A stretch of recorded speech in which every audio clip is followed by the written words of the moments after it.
Assalamualaikum warahmatullahi wabarakatuh. Perkenalkan, nama saya Anistia Angga Susanti dari kelas KPIC Fakultas Usuluddin Adab dan Dakwah.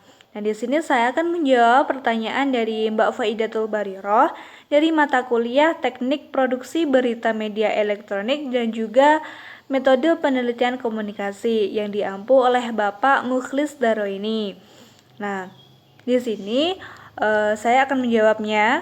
Yang pertanyaannya adalah apa saja kelebihan dan kekurangan FGD dalam pengumpulan data penelitian. Oke, FGD itu sendiri kepanjangannya adalah Focus Group Discussion.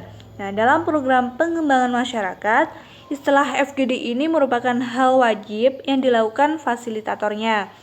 Karena FGD ini merupakan metode yang partisipatif mengajak masyarakat mendiskusikan topik tertentu dengan cara yang lebih mudah dipahami masyarakat dan mudah pula memperoleh hasil yang maksimal.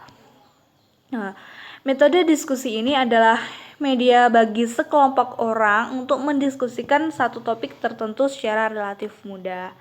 Nah, biasanya diskusi ini diikuti antara 7 sampai 10 orang peserta yang tertarik pada topik yang kita siapkan.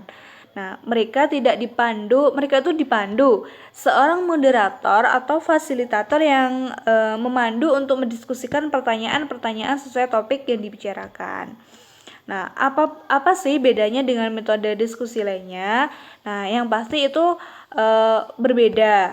Yang paling membedakannya itu adalah tingkat partisipasinya dan hasil itu yang diperoleh cukup banyak. Terkadang kita itu memperoleh data atau informasi yang mungkin tidak banyak muncul dalam kehidupan sehari-hari.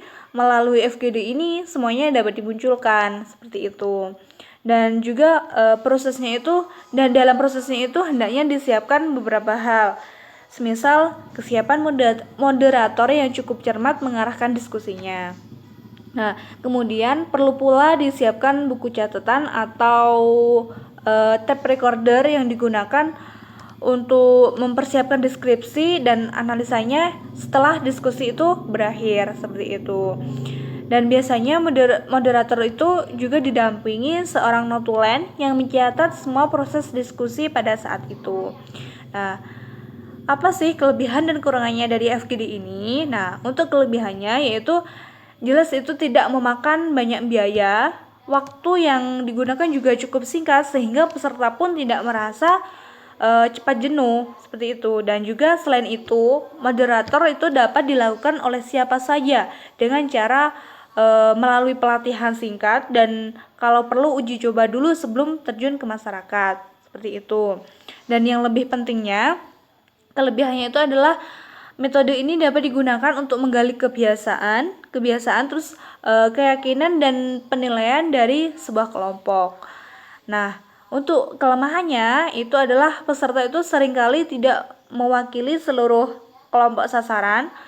Peserta juga kadang sulit untuk dikendalikan ketika proses diskusinya itu berlangsung.